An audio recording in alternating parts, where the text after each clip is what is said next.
Hari ini saya pengen ngajak sobat-sobat semuanya untuk merenungkan satu kisah kecil yang insya Allah menjadi inspirasi banget.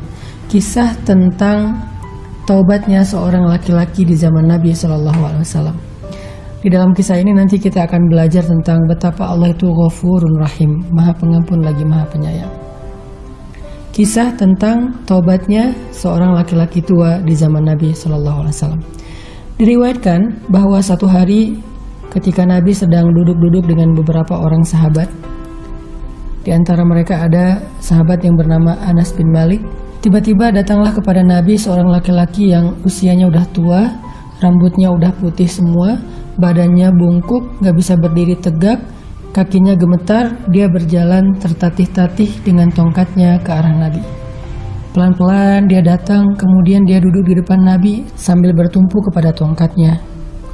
Semua pandangan para sahabat tertuju kepada laki-laki itu. Mereka heran, karena mereka belum pernah ngelihat ada seorang laki-laki yang usianya setua laki-laki itu.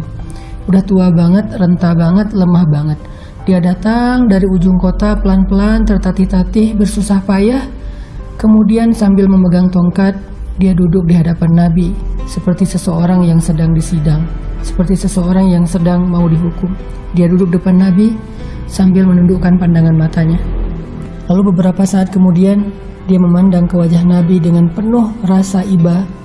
Lalu dia bertanya kepada Rasulullah SAW, "Ya Rasulullah, ara'aita rajulan amala junuban kullaha falam yatruk minha syai'a." Ya Rasulullah, bagaimana menurut engkau tentang seorang laki-laki yang banyak melakukan dosa sepanjang hidupnya? Hampir tidak ada satu hari pun dalam hidupnya yang dia lalui kecuali dia berbuat dosa. Tidak ada satupun jenis dosa kecuali dia pernah mengerjakannya. Seandainya dosa dia diletakkan di lautan, maka tidak ada satu malam pun yang dia lewati kecuali malam itu dia berbuat dosa. Tidak ada satu pagi dan siang pun yang dia lewati kecuali siang itu dia berbuat dosa. Ya Rasulullah, fahal lidzalika min taubah? Apakah laki-laki yang seperti itu, yang sudah hidup berpuluh-puluh tahun dengan dosa, fahal lidzalika min taubah? Apakah dia masih punya kesempatan bertaubat? Kemudian laki-laki itu merunduk malu. Dia diam menunggu jawaban dari Rasulullah SAW. Seakan-akan dia sedang menunggu jawaban dari langit tentang nasibnya. Apakah dia akan diterima oleh Rabb-nya atau ditolak karena dosa-dosanya? Lama semuanya terdiam. Para sahabat diam karena mereka tidak tahu apa yang akan Nabi sampaikan kepada laki-laki itu yang banyak dosa.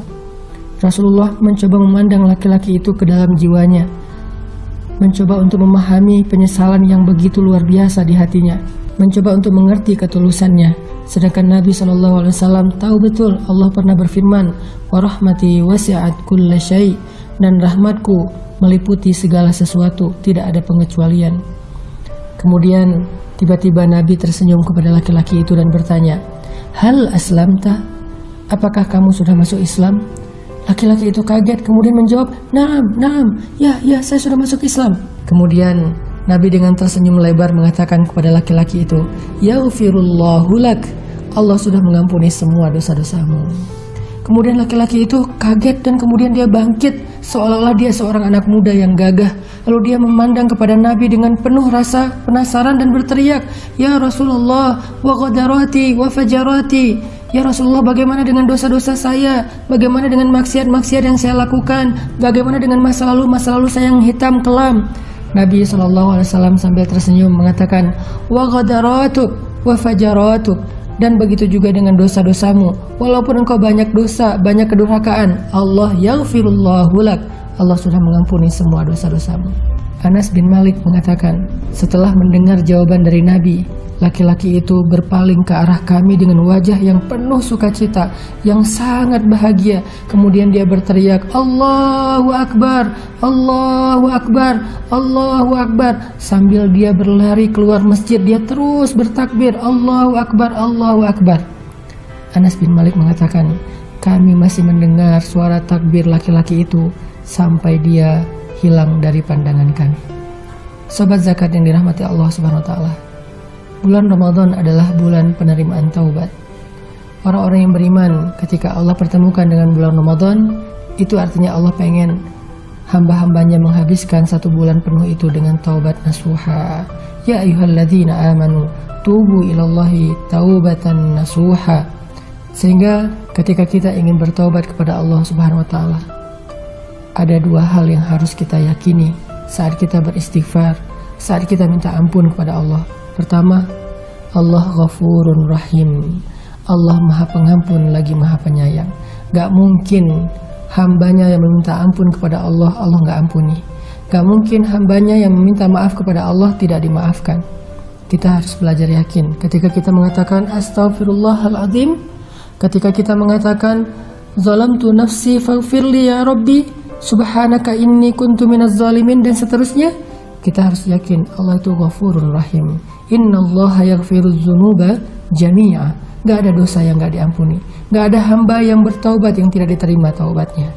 Yang kedua, ketika kita bertaubat, beristighfar pada Allah, barengilah taubat dan istighfar kita dengan nadam, dengan penyesalan yang dalam. Karena yang disebut dengan taubatan nasuha itu adalah taubat yang disertai dengan penyesalan yang dalam. Kita menyesal sampai ke tingkat kita benci terhadap dosa-dosa kita. Kalau kita belum menyesal dan membenci dosa-dosa kita di masa lalu, berarti taubat kita belum nasuha, belum benar, belum tulus, belum utuh, belum dalam di hati kita. Makanya pertama kita yakin Allah Maha Pengampun, gak ada dosa yang gak diampuni, gak ada hamba yang bertaubat yang ditolak. Yang kedua, kita belajar menyesali dan membenci dosa-dosa kita di masa lalu. Ayyakraha ayyauda ilal kufri kama yakrahu ayyuqdhafa finnar. Dia benci kembali kepada dosa-dosa dan kekufuran seperti dia benci untuk dilemparkan ke dalam api neraka. Mudah-mudahan malam-malam Ramadan, layalir Ramadan bisa menjadi layalit taubah, malam-malam taubat. Maka yuk kita sama-sama memperbanyak istighfar sepanjang bulan Ramadan, banyak-banyak minta ampun kepada Allah di malam hari, di subuh hari, di siang hari, menjelang berbuka puasa. Innahu huwal ghafurur rahim. Allah Maha Pengampun lagi Maha Penyayang. Barakallahu fikum.